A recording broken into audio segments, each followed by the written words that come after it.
इब्रानियों की पत्री 3 अध्याय का 12 से पढ़ेंगे। हम निकाल लीजिए सभी 12 और 13 वचन। हे भाइयों, चौकस रहो कि तुम में ऐसा बुरा और अविश्वासी मन न हो जाए जो तुम्हें जीवते परमेश्वर से दूर हटा ले जाए, वरन जिस दिन तक आज का दिन कहा जाता है, हर दिन एक दूसरे को समझाते रहो, ऐसा न हो कि तुम में से कोई जन पाप के छल में आकर कठोर हो जाए। प्यारे प्रभु जी, इस पवित्र वचन के लिए धन्यवाद। हमें सीखने में मदद करें, आपके हाथ में सौंपते हैं। पवित्र आत्मा सिखाएं हम यीशु मसीह के नाम में, आमीन। तो इधर हमने परमेश्वर के वचन से जो पढ़ा है, मेरे प्यारे भाई बहनों, हमने समझना है सब के लिए लिखा है, हे भाइयों चौकस रहो। परमेश्वर का पवित्र वचन हमें चौकस करता है, हमें चेतावनी देता है, हमें जागृत करता है, हमें उत्साहित करता है, हमें बलवंत करता है। परमेश्वर के वचन की बहुत खूबी है। ये हमारे लिए आईना है, ये हमारे लिए परमेश्वर की आवाज है, ये हमारी आत्मा का भोजन है। नए लोगों के लिए क्या है? नए जन्मों के लिए ये दूध है। तो इसलिए आइए हम सब, जो भी आज हमारी जरूरत है हमारी आत्मिक उम्र के हिसाब से, आइए हम परमेश्वर से प्रार्थनाओं के साथ इस वचन को समझने का और ग्रहण करने का हम प्रयास करेंगे। इधर लिखा है, हे भाइयों चौकस रहो कि तुम में ऐसा बुरा और अविश्वासी मन ना हो जाए। आज का हमारा विषय है बुरा और अविश्वासी मन ना हो जाए। पिछली बार हम देख रहे थे कठोर मन के बारे में देख रहे थे। फिरौन ने अपने मन को कठोर किया, आखिर में लाल समुद्र में डुबाकर खत्म कर दिया परमेश्वर ने। इजरायलियों ने अपने मन को कठोर किया और वो भी क्या हो गए? मरुभूमि में ही क्या हो गए? खत्म हो गए। इस करके परमेश्वर का पवित्र वचन हमें विश्वासियों को चेतावनी देता है, चौकस करता है कि तुम में ऐसा बुरा और अविश्वासी मन ना हो जाए। शायद एक समय सही मन था, सही विश्वास था, लेकिन चलते चलते जैसे इजरायलियों की बहुत अच्छी शुरुआत हुई थी, लेकिन आगे चल के रास्ते में चलकर जब थोड़ा सा हालात बदले, परिस्थितियां जब चेंज हुई, तो उस समय मन क्या हो गया? कठोर हो गया। परमेश्वर के प्रति जो आदर था, जो धन्यवादित होना चाहिए था, परमेश्वर पर आश्रित और उस पर संपूर्ण भरोसा रखना चाहिए था, अच्छा विश्वास रखना चाहिए था, वो उन्होंने खो दिया और उनका मन कैसा हो गया? बुरे मन के हो गए, अविश्वासी मन हो गया। तो परमेश्वर ने हमें अपना पवित्र वचन क्यों लिख कर दिया? पुराना नियम परमेश्वर ने हमें लिख कर क्यों दिया? कलीसिया को क्यों लिख कर दिया? परमेश्वर ने पूरे इजराइल को, वो इजरायली पीढ़ी का पूरा जीवन लिख कर दिया हुआ है। आप पुराने नियम में पढ़ेंगे, वो पूरी घटना पढ़ सकते हैं और उस घटना को लेकर परमेश्वर आखिर तक अपने उस प्रजा से बात करता रहा। याद करो, मैंने तुम्हें मिस्र के उस भट्टे से, लोहे के भट्टे से कैसे निकाला था, अपने उन दिनों को याद करो। तो परमेश्वर लिख कर रखा हुआ है। तो उस पीढ़ी के लोग कैसे बुरे मन के बन गए? अच्छा मन था, अच्छा समर्पित था, अच्छा विश्वास था, अच्छी शुरुआत थी, धन्यवाद के साथ निकले थे, आनंद के साथ निकले थे, परमेश्वर की स्तुति गाई थी। लेकिन चलते चलते मेरे प्यारे भाई बहनों, खतरा क्या है? ऐसा बुरा मन हो जाए या ऐसा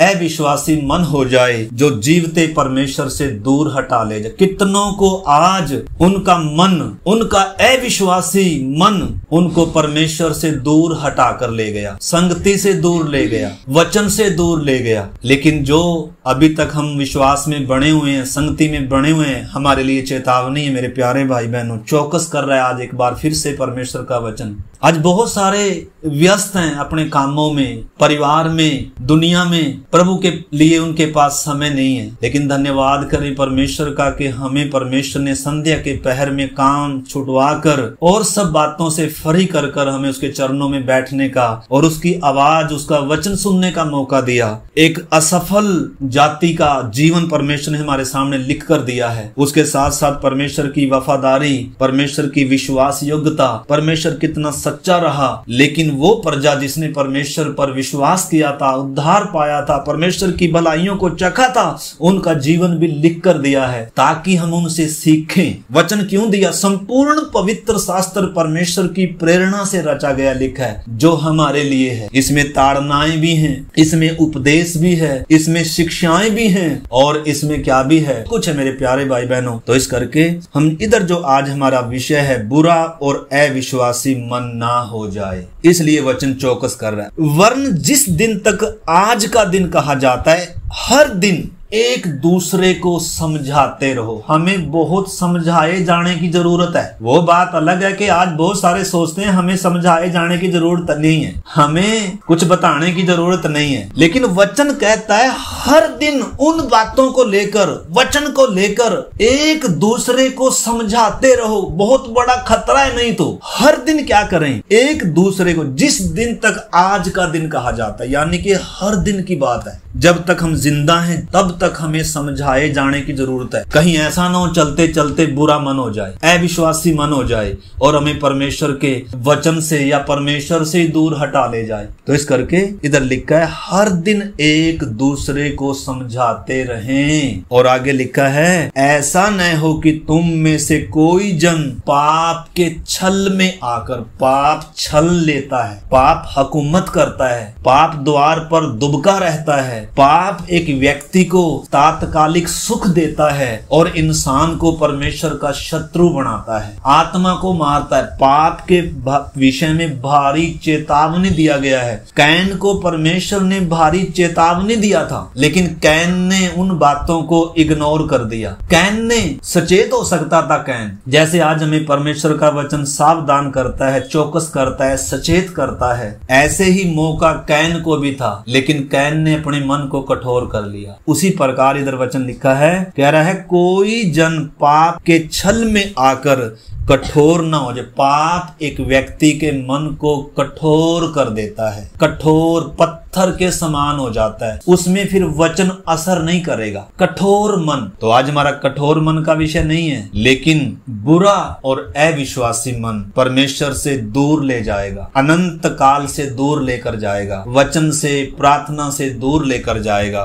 तो इस करके मेरे प्यारे भाई बहनों, वचन कहता है 14 वचन में मैं पढ़ता हूँ, लिखा क्योंकि हम मसीह के भागीदार हुए हैं यदि हम अपने प्रथम भरोसे पर, पहले भरोसे पर उसी मन को, उसी समर्पण को ताजा रखते हैं। लिखा है हम अपने प्रथम भरोसे पर अंत तक दृढ़ता से स्थिर रहें। आखिरी श्वास तक हमने इस वचन में, इस समर्पण में, इस प्रभु के प्रेम में बने रहना होगा। जैसे भी हमें लगे मेरा परमेश्वर के प्रति थोड़ा प्रेम ठंडा हो रहा है, थोड़ा कम हो रहा है, वचन के प्रति, आत्मिक जीवन के प्रति, संगति के प्रति, तो सचेत हो जाएं, लापरवाह ना हो। हमारे लिए अति जरूरी है। सबसे, आपको मालूम है, एक हम सब के जीवन में सबसे बड़ा विषय है परमेश्वर के साथ हमारा संबंध। सबसे पहला और मुख्य विषय हमारी आत्मिक जीवन। शरीर की बात बाद में है, शरीर का खाना हो, शरीर का पीना हो, शरीर में सोना हो, शरीर के संबंध हो, ये बाद में है, क्योंकि शरीर मिट्टी से लिया गया है और मिट्टी में मिल जाएगा और इसके सारे जितनी भी जरूरतें हैं, जितने भी संबंध है, वो तात्कालिक और थोड़े समय के लिए है। इसलिए प्रभु ने कहा तुम पहले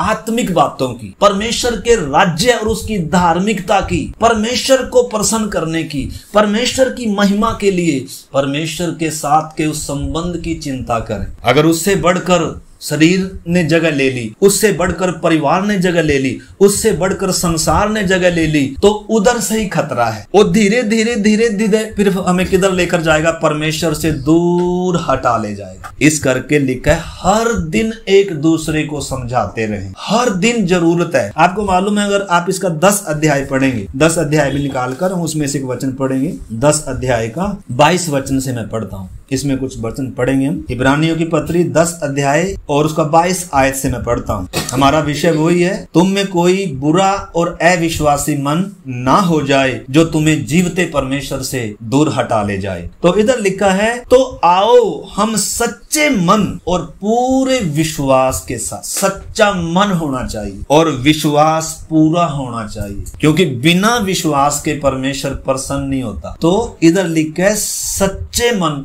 आओ सच्चे मन और पूरे विश्वास के साथ। और तीसरी बात है विवेक का दोष दूर करने के लिए हृदय पर छिड़काव लेकर और देह को शुद्ध जल से वचन से धुलवाकर परमेश्वर के समीप आए। हर दिन भले ही परमेश्वर का मंदिर है, पवित्र आत्मा का निवास स्थान है, लेकिन हर दिन हमें सब बातों को दूर हटाकर परमेश्वर के समीप आना है, परमेश्वर के साथ समय बिताना है। परमेश्वर ने हम इंसानों को अपने लिए सिरजा है। बिना परमेश्वर के हम मुर्दा हैं। परमेश्वर में ही वो जीवन है। प्रभु ने कहा तुम मुझसे अलग होकर कुछ नहीं कर सकते। आदम ने सोचा मैं परमेश्वर से अलग होकर कुछ कर लूंगा, परमेश्वर के समान बन जाऊंगा, बुद्धिमान हो जाऊंगा। शैतान अक्सर ऐसा ही बोलता है। संगति जरूरी नहीं है, प्रार्थना जरूरी, और बातों यानी कि अपनी खुद की इच्छा पूरी करवाता है शैतान। लेकिन आदम का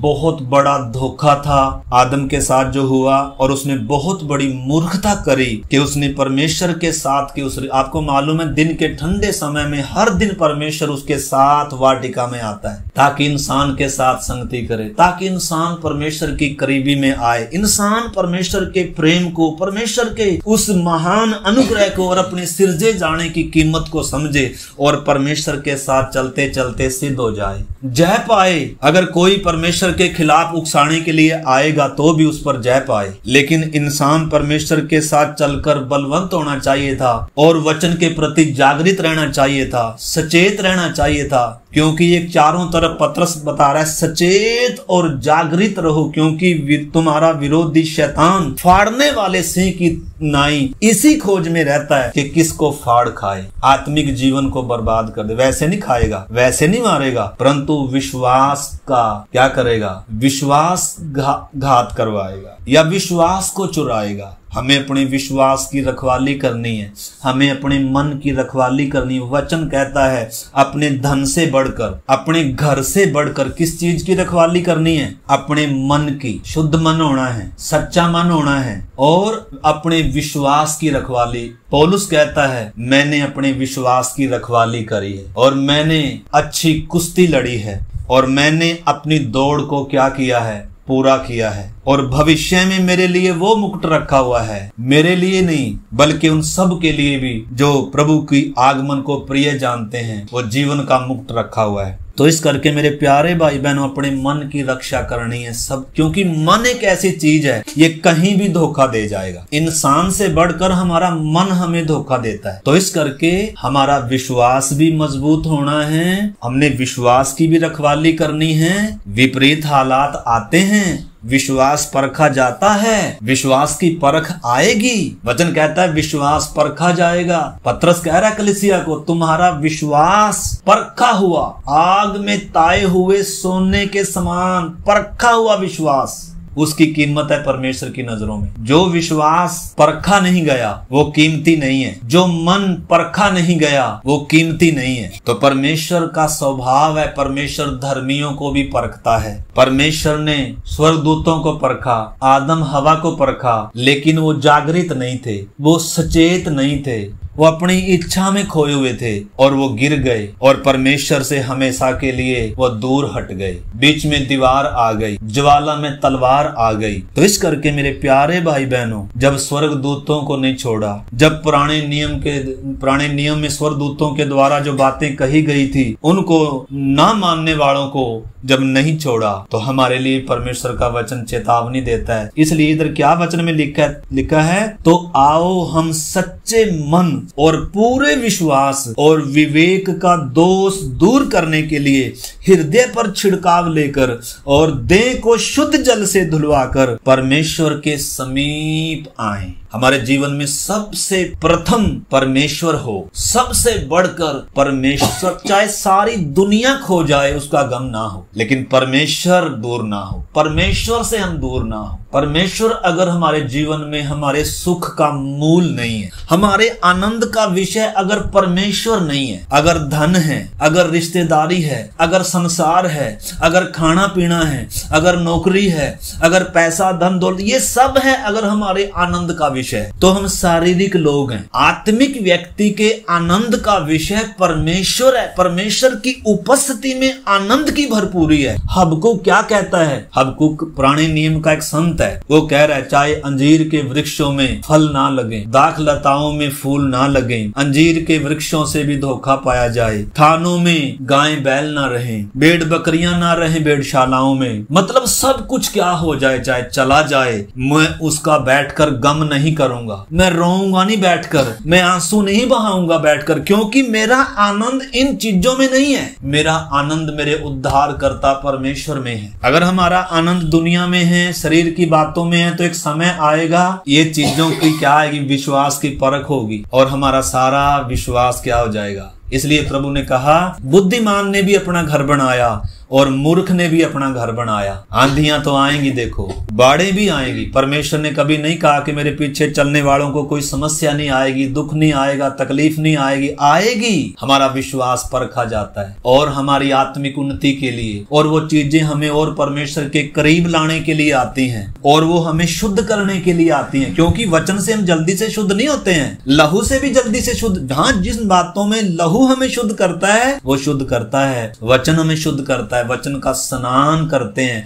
इसलिए लिखा है वचन के स्नान के द्वारा उन्हें क्या करे, पवित्र करे, शुद्ध करे। परमेश्वर अपने वचन के द्वारा भी हमें शुद्ध कर रहा है। हम शुद्ध किए गए हैं, हम शुद्ध किए जा रहे हैं, हम पवित्र किए गए हैं, हम पवित्र होने के लिए बुलाए गए हैं। हमने उद्धार पा लिया है, हम उद्धार पाते जा रहे हैं और भविष्य में भी उद्धार पाएंगे। हम हमारे प्रभु के समान हो जाएंगे। वो काम एक पलक की झपक से हो जाएगा, लेकिन अभी के काम में है दिक्कत, इसमें समय लगता है, अंश अंश कर कर बदलते हैं। तो इस करके मेरे प्यारे भाई बहनों, परमेश्वर का पवित्र वचन आज जो हमें कह रहा है, क्या कह रहा है? लिखा है आओ हम अपनी आशा के अंगीकार को दृढ़ता से थामे रहें, प्रेम ठंडा ना हो जाए, विश्वास डालना डोलना हो जाए। परिस्थितियों को देखकर आने वाले समय में शायद परिस्थितियां और भी हमारे सामने क्या हो जाए, भयानक, क्योंकि वचन तो साफ कहता है दिन बुरे हैं। इसलिए लिखा है प्रभु में और उसकी शक्ति के प्रभाव में बलवंत बनो और परमेश्वर के सारे हथियारों को क्या करो, बांध लो। और वो क्या है हथियार परमेश्वर के, उसमें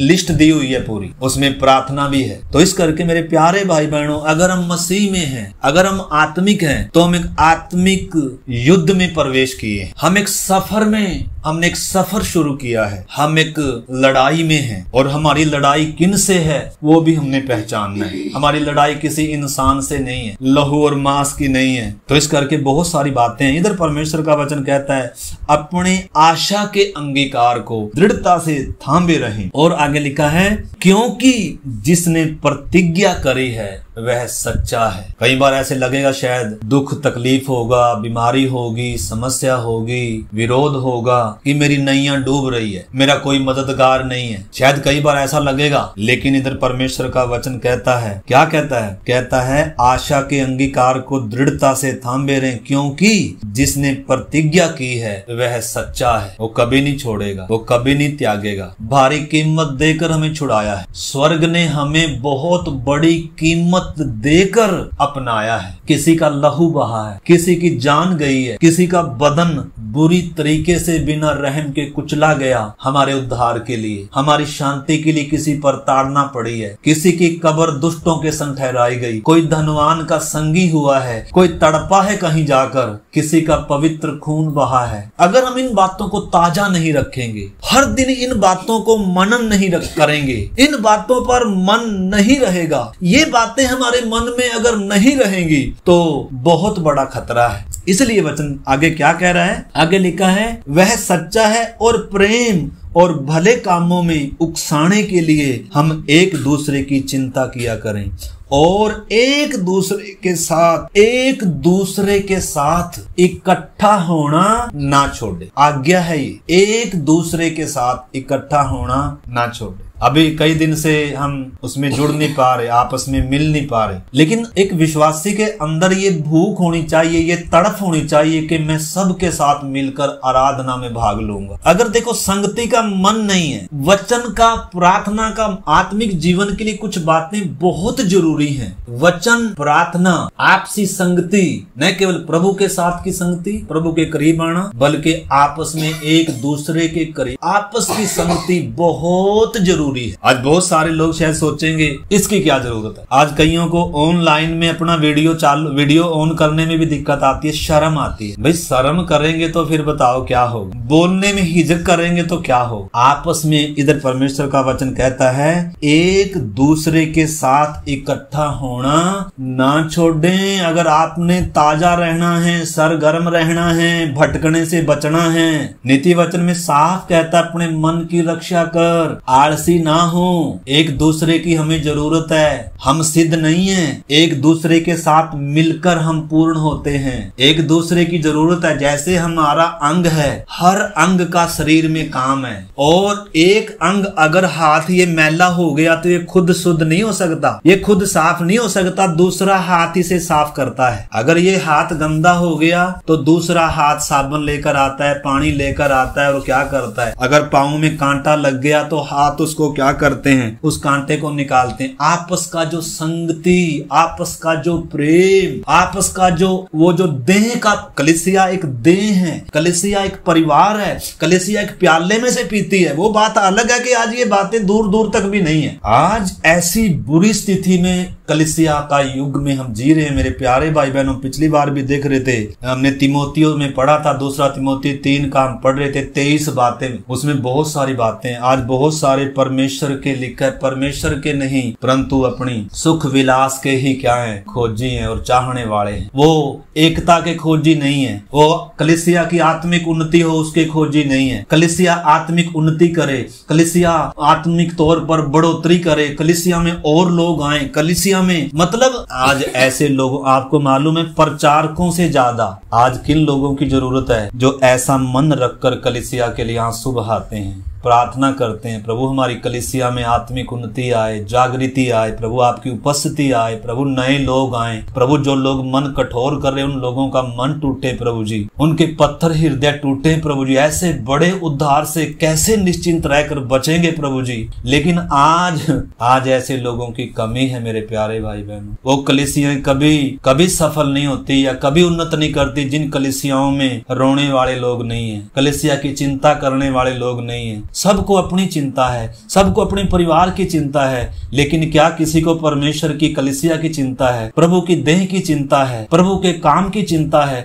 प्रभु की सेवा की चिंता है। इस करके आज मेरे प्यारे भाई बहनों, आज बहुत बुरे दौर से हम गुजर रहे हैं। वचन चेतावनी देता है, सचेत करता है, हम में कोई ऐसा बुरा मन ना हो जाए, ऐसा अविश्वासी मन ना हो जाए, ऐसा कठोर हृदय ना हो जाए कि हमें परमेश्वर से ही दूर हटा ले जाए, हमें संगति से ही दूर हटा ले जाए, हमें इस पवित्र शास्त्र से ही दूर हटा ले जाए। हर दिन के लिए वचन है, हर दिन के लिए संगति है, हर दिन के लिए समझाया जाना जरूरी है। हमें हमारे बच्चे को हर दिन सिखाने की जरूरत है। एक दिन स्कूल में अगर एक दिन भी स्कूल में से गैर हाजिर हो जाए, एक दिन भी अगर वो, आपको मालूम है कितना हर जाना पड़ता है, उसको मालूम नहीं है। वो तो सोचता है आज तो छुट्टी है, मजे आ गए। मजे नहीं आ गए भाई, तुझे बहुत घाटा हो गया। आज तू स्कूल में नहीं गया, आज तूने टीचर की डांट नहीं खाई, आज तूने कुछ सीखा नहीं, तुझे घाटा हुआ है। तू तो सोच रहा है तो मजे आगे छुट्टी होगी। आज बहुत सारे मजे कर रहे हैं, अब तो कहीं जाना नहीं, कहीं आना नहीं, संगति नहीं, आज तो ऑनलाइन बैठेंगे बस, चलो जी। तो ये फॉर्मेलिटी करने से कुछ नहीं होगा मेरे प्यारे भाई बहन। हमारे अंदर सच्चा मन और पूरा विश्वास होना है, टूटा मन और नम्रता, दीनता होनी है। कलीसिया में मुझे परमेश्वर ने देह का अंग मुझे बनाया, सौभाग्य दिया। इसलिए परमेश्वर का वचन इधर कहता है इसलिए एक दूसरे के साथ इकट्ठा होना ना छोड़ो। और जैसे कि कितनों की रीति है, कितनों ने छोड़ दिया, पर एक दूसरे को समझाते रहो, और ज्यों-ज्यों उस दिन को निकट आते देखते हो त्यों-त्यों और भी अधिक किया करो। हमें समझाए जाने की जरूरत है, हमें डांटे जाने की जरूरत है, हमें करेक्शन किए जाने की जरूरत है। हर दिन मेरे प्यारे भाई बहनों, मुझे भी, हम सबको, कोई दिन ऐसा नहीं है जिसमें हमें समझाए जाने की जरूरत नहीं है, हमें वचन के प्रभु के करीब आने की जरूरत नहीं है। परमेश्वर हर दिन के ठंडे समय में किधर आता है? वाटिका में चलता फिरता है। हर दिन परमेश्वर ने इंसान को जब बनाया, परमेश्वर चाहता है हर दिन इंसान किसके करीब आए। परमेश्वर से अलग होकर हम कुछ नहीं है, सूखे हैं और मुर्दा हैं। परमेश्वर से अलग होकर कैसे जिंदा रह सकता है कोई? इस करके मेरे प्यारे भाई बहनों, लिखा ज्यों ज्यों उस दिन को निकट आते देखो, त्यों त्यों इन्हीं दिनों और संगति की भूख रखें। वचन, प्रार्थना, संगति, उन चीजों का मन रखें। अगर मन कठोर हो गया, मन अविश्वासी हो गया, या मन धोखा देने लग गया, फिसलने लग गया, मन लग जाता है कहीं पर, धोखा देता है, इसको संसार की बातें बहुत क्या लगती हैं। इस करके मेरे प्यारे भाई बहनों, हमने अपने मन की चौकसी करनी, अपने विश्वास की चौकसी करनी है। धन से बढ़कर, नौकरी से बढ़कर और सब चीजों से बढ़कर अगर किसी चीज की रक्षा करनी है, चौकसी करनी है, रखवाली करनी है, तो हमारा मन है, वो हमारा विश्वास है, क्योंकि यही चीजें हैं जो हमें परमेश्वर से दूर हटा ले जाएगी। तो इस करके अभी हम प्रार्थना करेंगे। आगे 26 वचन में लिखा है, क्योंकि सच्चाई की पहचान करने के बाद यदि हम जानबूझकर पाप करते रहें तो फिर पापों के लिए कोई बलिदान बाकी नहीं है। हाँ, दंड का एक भयानक बाट जोड़ना और आग का ज्वलन बाकी है जो विरोधियों को भस्म कर देगा। जब मूसा की व्यवस्था का न मानने वाला 2 या 3 जनों की गवाही पर बिना दया के मार डाला जाता है, तो सोच लो कि वह कितने और भी भारी दंड के योग्य ठहरेगा जिसने परमेश्वर के पुत्र को पांव से रौंदा और वाचा के लहू का अपमान किया। आज बहुत सारे यीशु को त्याग कर, वचन को त्याग कर, सत्य को त्याग कर अंधकार में जा रहे हैं। वचन साफ चेतावनी देता है मेरे प्यारे भाई बहनों, विश्वासी का अविश्वासी के साथ कोई नाता नहीं है, ज्योति का अंधकार के साथ कोई नाता नहीं है। संसार भी और प्रभु भी चाहिए, ऐसा नहीं चल सकता। प्रभु कह रहा है, मैंने तुम्हें संसार में से चुन लिया है, तुम संसार के नहीं हो। हम संसार में थोड़े समय के लिए हैं, परदेसी और यात्री हैं। पतरस कहता है, अपने आप को परदेसी और यात्री समझकर उन संसारिक अभिलाषाओं से बचे रहो जो आत्मा से युद्ध करती हैं। प्रेरितों ने कितनी चेतावनियां दी। इन्हीं दिनों पत्रियां पढ़े, इन्हीं दिनों सुसमाचार पढ़े, इन्हीं दिनों पुराना नियम पढ़े, इजरायलियों का इतिहास पढ़े। वो हमारे लिए लिख कर दिया है ताकि जैसे उन्होंने किया वैसे हम ना करें, जैसे वो गिर गए ऐसे हम ना करें, जैसे वो बार बार उनके अंदर से मिस्र से तो निकल गए लेकिन मिस्र उनके अंदर बसा हुआ था। मिस्र की वो खीरे खरबूजे उनको याद थे,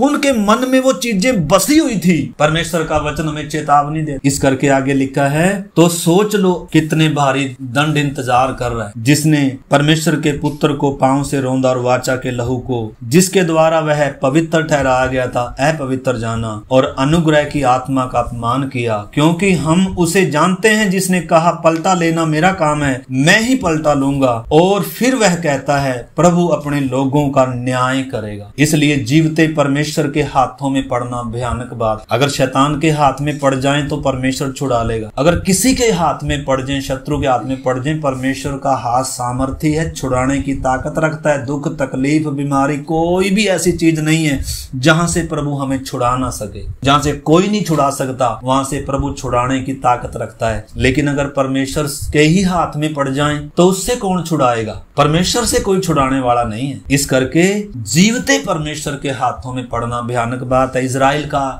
वो पीढ़ी हमारे लिए चेतावनी है। वही पीढ़ी नहीं, अगली पीढ़ी भी जो कनान में जिस पीढ़ी को लेकर आया वो पीढ़ी भी हमारे लिए चेतावनी है। वर्तमान इजराइल भी हमारे लिए चेतावनी है। तो इस करके मेरे प्यारे भाई बहनों, हम इन दिनों परमेश्वर के वचन को और मनन करें, वचन पढ़ें, प्रार्थना करें। तो इधर मैं थोड़ा सा बताना चाह रहा हूँ, ये पढ़कर मैं प्रार्थना करूंगा। 32 आयत से मैं पढ़ना चाहता हूँ। आपको मालूम है परमेश्वर ने इजराइल को भी बहुत अच्छी शुरुआत दी थी, आनंद के साथ निकले और बहुत अच्छी अच्छे मन से निकले थे, गीत गाते हुए निकले थे। उसी प्रकार जब एक विश्वासी उद्धार पाता है उसके लिए यीशु मसीह सबसे कीमती होता है, उसके लिए यीशु मसीह सबसे प्रिय होता है। वो यीशु को छोड़ेगा नहीं, सारी दुनिया को छोड़ने के लिए तैयार हो जाता है। वो बात अलग है कि बहुतों के अंदर आज ये समर्पण नहीं आया, बपतिस्मा लिया है, लेकिन बहुतों के अंदर आज यीशु को प्यार नहीं है, संगति से प्यार नहीं है, वचन की भूख प्यास नहीं है। बपतिस्मा लेने के बाद भी बोलते हैं उद्धार हो गया, लेकिन फिर भी उनको संसार की बातें और शरीर की बातें बहुतों को क्या लगती हैं? प्रिय लगती हैं। ऐसे तो फिर उद्धार पर 70 सवाल खड़े हो जाएंगे। जिस दिन यीशु जीवन में आता है, आंखें खुली, बुद्धि खुली, समझ खुली, छुटकारा पाया, अनंत जीवन पाया, वो एक बहुत अच्छी शुरुआत है। मसीह जीवन दौड़ से शुरू होता है, आनंद से शुरू होता है। फिल्में अच्छी नहीं लगती, दुनिया का खाना पीना, ये डालना, वो चीज लगाना, ये सब घृणा आती है इनसे। ऐसी अच्छी शुरुआत होती है। इस करके इधर विश्वास के बारे में बताया जा रहा है इब्रानियों की पत्री को, जिनका विश्वास डामाडोल हो रहा है, जिनका मन क्या हो रहा है, उनको धोखा दे रहा है, और उनको ये बात बताई जा रही है, उनको ये चेतावनी दे रहा है परमेश्वर का वचन के परमेश्वर के समीप आओ, तुम में ऐसा कोई बुरा और अविश्वासी मन ना हो। इजरायलियों का उदाहरण दिया जा रहा है, तुम में से कोई अपने मन को कठोर ना करे। तो इधर हम परमेश्वर के वचन से जब आगे देखते हैं, 32 में मैं पढ़ता हूं, परंतु उन पिछले दिनों को स्मरण करो। आप अपने उद्धार के दिन को स्मरण करो। अगर आप कह रहे हैं, मैं कह रहा हूं मेरा उद्धार हुआ था, तो उद्धार के दिन को स्मरण करो मेरे प्यारे भाई बहन। प्रभु कितना प्रिय था, संगति कितनी प्रिय थी, वचन कितना प्रिय। अगर ये नहीं था तो फिर तो उद्धार पर ही सवाल खड़ा है, क्योंकि वचन कहता है स्वर्ग का राज्य वो खजाना है जो खेत में छिपा हुआ है, और जब किसी को मिला, मारे आनंद के जाकर अपना सब कुछ बेचकर उसे क्या कर लिया? मोल ले लिया। अब इसके पास कुछ नहीं है, उसको कोई गम नहीं है, इसके पास यीशु है, वो उसका आनंद है। यीशु मसीह में है सच्चा आनंद, सच्ची शांति। अगर यीशु धन से बढ़कर नहीं है, यीशु संसार से बढ़कर नहीं है, तो फिर तो उद्धार पर ही सवाल खड़े हो जाते। इधर इब्रानियों के लेखक उन विश्वासियों को लिख रहा है, कह रहा है उन पिछले दिनों को स्मरण करो कि तुम ज्योति पाकर दुखों के बड़े संघर्ष में स्थिर रहे। ज्योति जब पाई थी, उद्धार जब पाया था, दुख आए थे, विरोध आया था, निंदा बदनामी आई थी, कष्ट क्लेश आया था, घर में भी क्लेश आया होगा, समाज में भी आया होगा, बहुत कुछ हुआ होगा, लेकिन क्या था? इधर लिखा है उनको जो उन दिनों को स्मरण करो, ज्योति पाकर तुम बड़े दुखों के बड़े संघर्ष में भी क्या थे? स्थिर थे। और आगे, कभी कभी तो यूं कि तुम निंदा और क्लेश सहते हुए तमाशा बने, और कभी यूं कि तुम उनके सांझी हुए जिनकी दुर्दशा की जाती है, क्योंकि तुम कैदियों के दुख में भी दुखी हुए और अपनी संपत्ति भी आनंद से लुटने दी। उद्धार बहुत बड़ी चीज है, बहुत खजाना है। उद्धार जो पाता है ना, उसके लिए सब कूड़े के समान लगता है। धन दौलत आदर इज्जत ये डालना वो डालना, जो हर दिन फिल्मी गाने सुनता था, जो हर दिन फिल्में देखता था, जो संसार में लिप्त था, जो पापों की दलदल में डूबा था, जब वचन ने काम किया, जब पवित्र आत्मा ने कायल किया, आंखें खुली, बुद्धि खुली, उद्धार पाया, छुटकारा पाया, उस दिन का इजरायलियों ने जो शुरुआत हुई थी ना, उससे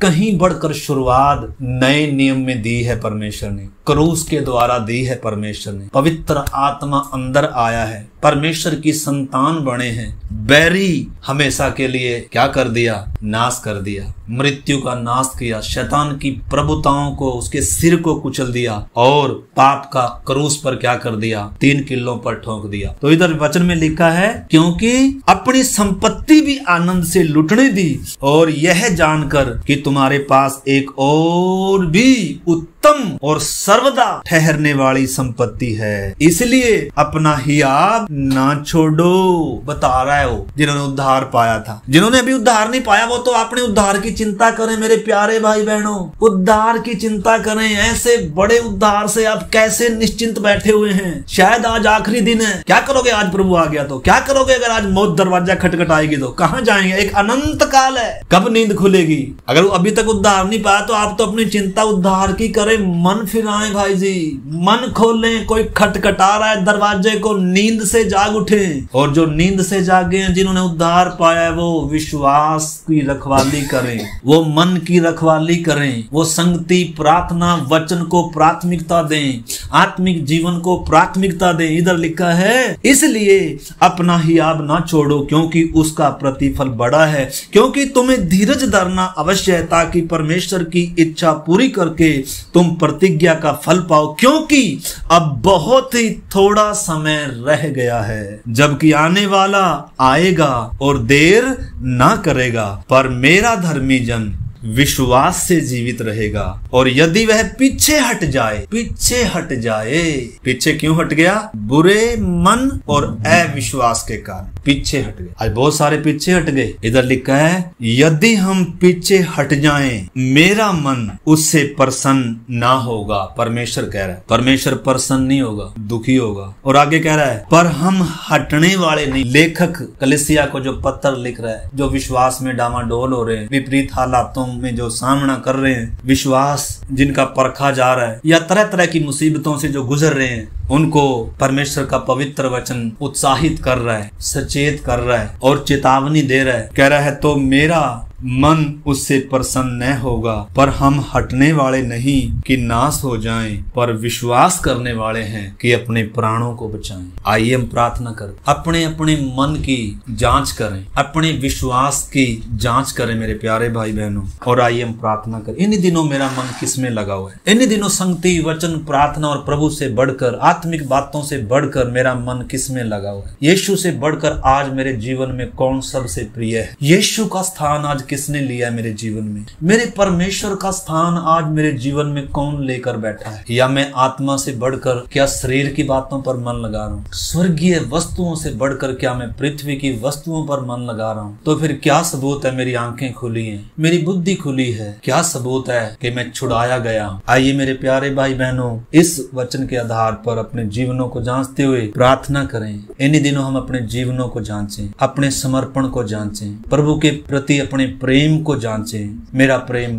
कितना है? क्या औरों से बढ़कर है, या औरों के बाद मेरे जीवन में यीशु है? क्या शरीर की बातों से पहले मेरा आत्मिक जीवन है, या शरीर की इच्छाएं, शरीर की जरूरतें प्रथम हैं? आइए हम अपने जीवनों को जांचें और प्रार्थना करें। प्यारे प्रभु, इस पवित्र वचन के लिए और आपके प्रभु इस जो आपने में सचेत किया, चेतावनी दिया प्रभु जी, और हमें आशा भी दिया खुदा कि हम उस आशा के अंगीकार को दृढ़ता से थामे रहें। प्रभु धन्यवाद करते हैं छोटी संगति के लिए, इस बहुमूल्य वचनों के लिए। विनती करते हैं ये वचन किसी के लिए प्रभु न्याय का कारण ना हो, बल्कि आशीष का कारण। प्रभु हम जैसे पिछले दिनों से सीख रहे हैं परमेश्वर के प्रेम, अनुग्रह, उद्धार और उसके छुटकारे को, और उसके साथ साथ उसका दूसरा पहलू प्रभु सीख रहे हैं, परमेश्वर न्यायी और क्रोध करने वाला परमेश्वर है। प्यारे प्रभु, दोनों साइड से आपको पहचान कर डरते और कांपते हुए अपने उद्धार के कार्य को पूरा करने के लिए, अपनी दौड़ को पूरा करने के लिए विश्वास में मजबूत होकर, और प्रभु अपने